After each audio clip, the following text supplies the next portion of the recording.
Overseas کنٹریوں سے میاں صاحب آگے لے کے آ رہے ہیں. جو مسائل ہمارے اوورسیز باہر سے آ کے بیٹھ کے یہاں پہ حل کریں گے, اسی لیے یہ فیصلہ ہوا کہ اوورسیز ہی پکڑیں کچھ جو کہ اوورسیز کی نمائندگی کریں. عمران خان کی یہ حکومت تھی تو تب میاں صاحب نے ساتھ کیوں نہیں دیا؟ جو اس نے عمران خان ہمارے ساتھ کر رہا تھا, پی ٹی آئی نے پاکستان کا کچھ نہیں کیا. الٹا ہم کو آئی ایم ایف سے اتنا قرضہ لے کے ہم کو اتنا نیچا انہوں نے گرا دیا ہے.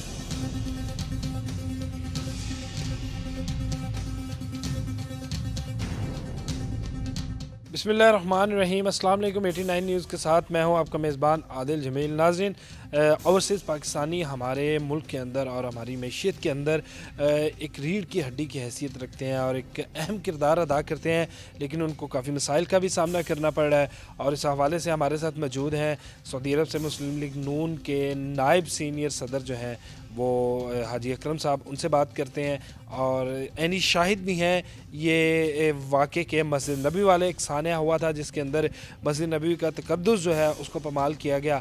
عینی شاہد ہے اس واقعے کے. آئیے ان سے جانتے ہیں کہ کس طرح سے جو ہے ان مسائل سے نکلا جا سکتا ہے اور کیا وجہ ہے کہ ابھی تک ان کو جو ہے وہ ووٹ کا حق نہیں دیا گیا اوورسیز پاکستانی کو. السلام علیکم. جی وعلیکم السلام. حاجی صاحب, بڑا ایک آپ کردار ادا کرتے ہیں ملک کی معیشت کے اندر اور پاکستان کی جو ترقی ہے اس کے میں بھی ایک اہم سنگ میل جو ہے وہ آپ لوگوں کی جو شراکت داری ہے اس کا ہے.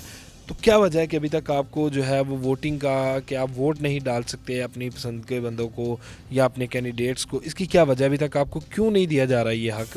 یہ آپ کا حق ہے بھی؟ جی یہ سر جی حق ہے اور انشاءاللہ دیا بھی جائے گا. ابھی کچھ دنوں پہلے ہماری کچھ میٹنگز ہوئی, کوئی بات چیت ہوئی, اس میں بھی فی الحال میاں صاحب نے کیا کہ اوورسیز کنٹریوں سے کچھ جو بڑے ہمارے تنظیم سازی ہوئی ان کے کچھ لوگ پکڑے, ان کو کچھ منسٹریاں وغیرہ بھی دی, کوئی الیکشن لڑنے کے لیے ایم این ایز کے اور ایم پی ایز کے ٹکٹ وغیرہ بھی دی ہے اور ان کو آگے لے کے آ رہے ہیں. اور ہر ایک کنٹری سے تقریباً ایک آدمی انہوں نے چوائس کیا اور ان کو چانس بھی دیا. اور انشاءاللہ یہ جتنا بھی اوورسیز ہے اور پاکستان کے لیے آپ کو پتہ ہے کہ ایک ریڑھ کی ہڈی ہے. اور جو مسائل ہمارے اوورسیز باہر سے آ کے بیٹھ کے یہاں پہ حل کریں گے, یہاں کا آدمی بیٹھ کے اس کو مسئلے کو حل نہیں کر سکتا. اسی لیے یہ فیصلہ ہوا کہ باہر سے اوورسیز ہی پکڑیں کچھ جو کہ اوورسیز کی نمائندگی کریں اور ان کے جو مسئلے مسائل ہیں وہ دیکھیں.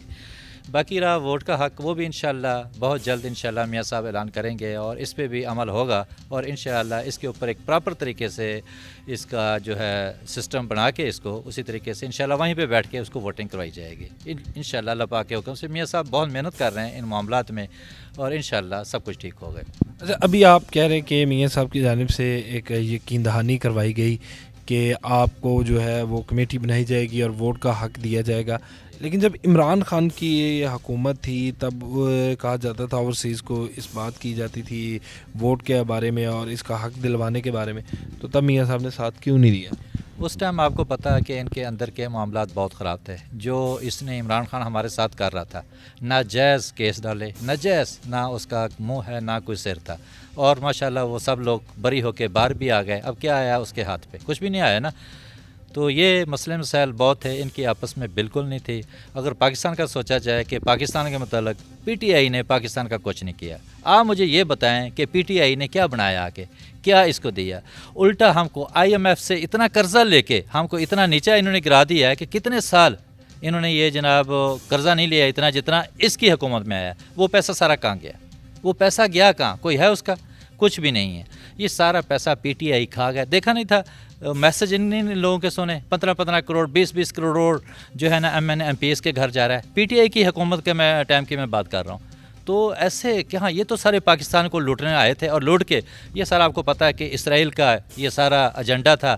اس حساب سے قادیانی ان کا ساتھ دینے والے تھے. آج بھی نکال کے دیکھیں قادیانی نے کتنی ان کو فنڈنگ کی, انڈیا نے کتنی فنڈنگ کی اور جگہوں سے ان کو کتنی فنڈنگ ہوئی ہے. آج ان کے کیس چل رہے ہیں. آپ اس کا جو ہے سارا جو ہے جب فیصلے ہوں گے عدالتوں میں سب کچھ آپ کے سامنے آ جائے گا. آپ کو پتہ چل جائے گا کہ انہوں نے کیا کارنامے انجام دیے اور ملک کو کس جگہ پہ لا کے کھڑا کر دیا. اچھا, عمران خان کی جانب سے بڑا ایک نعرہ لگایا جاتا تھا, پھر آپ نے دیکھا کہ اوورسیز پاکستانیوں کو بڑا کہا جاتا تھا کہ آپ جو ہے وہ پیسے نہ بھیجیں, ہنڈی کے ذریعے بھیجیں, اور یہ ایک مختلف جو ہے وہ انہیں رستے بتائے جاتے تھے.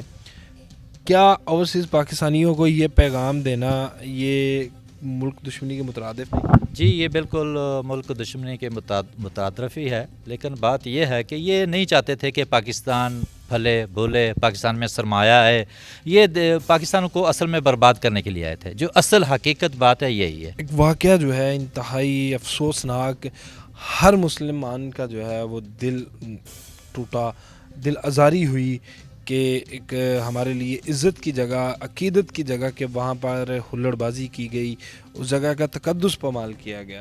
آپ اس واقعے کے عینی شاہد ہیں، کس طرح سے یہ واقعہ پیش ہوا اور کس طرح سے اس کے ساتھ نپٹا گیا، کیا یہ کون کون لوگ ملوث تھے اس میں؟ جی یہ اصل میں نماز ختم ہوئی ہے، نماز کے بعد روزہ رسول کی طرف سے ادھر کوئی 4-5 آدمی ادھر کھڑے ہوئے اور دوسرے کونے پہ کھڑے ہوئے، پورا ایک گینگ تھا، 5-5 7-7 آدمیوں کا گینگ تھا جنہوں نے ہوٹنگ بازی کی، اور یہ پورا پلاننگ کی وجہ سے ہوا، پوری پلاننگ ہوئی اس مسئلے میں۔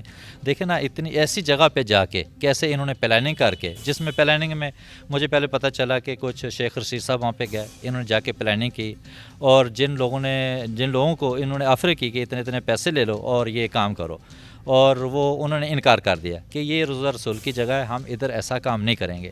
لیکن کچھ مفاد پرست لوگ ہوتے ہیں جن کو پیسے کی ضرورت ہے، پیسے لیے انہیں ہوٹنگ کرائی، جیسے یو کے سے وہ آئے، مسرت چیمہ صاحب آئے، وہ بھی اسی دن رات کو پھر انہیں بھاگ کے گئے، رک نہیں سکے اس دن کو، وہ اپنی ہوٹنگ بازی کر کے اس کو دوسرا دن نصیب نہیں ہوا ان لوگوں کو، اسی دن رات کو مسرت شاہین رات کو بھاگے، اور شیخ رشید تو پہلے اپنی سیٹنگ کر کے واپس آ گیا تھا، اور جن لوگوں نے پیسے لیے وہ بھی ہمیں پتہ چلا، وہ پکڑے بھی گئے اور ان کا سفر بھی ہو گیا، اور ان کے پلے کیا آیا، اور اس کے بعد کیا ہوا، کچھ لوگ پکڑے گئے، موقع کے اوپر پکڑے گئے، پکڑنے کے بعد ان کو جیل ہو گئی، کتنی سزائیں ہو گئی ان لوگوں کو، کتنی پریشانی ہوئی، اور وہاں پہ جا کے ایسے کرنا کوئی اچھی بات ہے؟ وہ تو ہمارا ایک دین کا مرکز ہے اور ہمارے آخری نبی ہیں، وہاں پہ جا کے اونچی آواز میں بات کرنا ہی کتنی غیر مناسب بات ہے۔ لیکن جس نے بھی بات سنی، چاہے وہ پی ٹی آئی کے بھی ہوں پاکستان میں، لیکن پی ٹی آئی والے 80% لوگ خوش ہو رہے تھے، اور 20% لوگ تھے جو اچھے لوگ تھے، انہوں نے اس کی معذرت کی کہ یہ غلط کام ہوا، ایسے نہیں ہونا چاہیے۔ جی ناظرین، یہ آپ گفتگو سن رہے تھے اور مسجد نبوی والے سانحے کی جو ہے وہ حقیقت بھی بتائی گئی۔ ہمارا پیغام ہے ہمارے پاکستانی بھائیوں سے کہ خدا را اپنی سیاسی جو اختلافات ہیں ان کو مد نظر رکھیں۔ ایک جمہوریت کا حسن ہے سیاسی اختلافات، لیکن جو احترام کی جگہ ہے، یا ہم کہہ سکتے ہیں کہ ہمارے لیے عقیدت کی جگہ ہے، اس کا تقدس جو ہے وہ اسے پامال نہ کیا جائے، اور اس طرح کے جو واقعات ہیں ان سے باز رہا جائے، جس سے ملک دشمنی اور ملک کا اور قوم کا جو ہے وہ نام بدنام ہو۔ اس کے ساتھ ہی مجھے دیجیے اجازت، اللہ نے کے بعد۔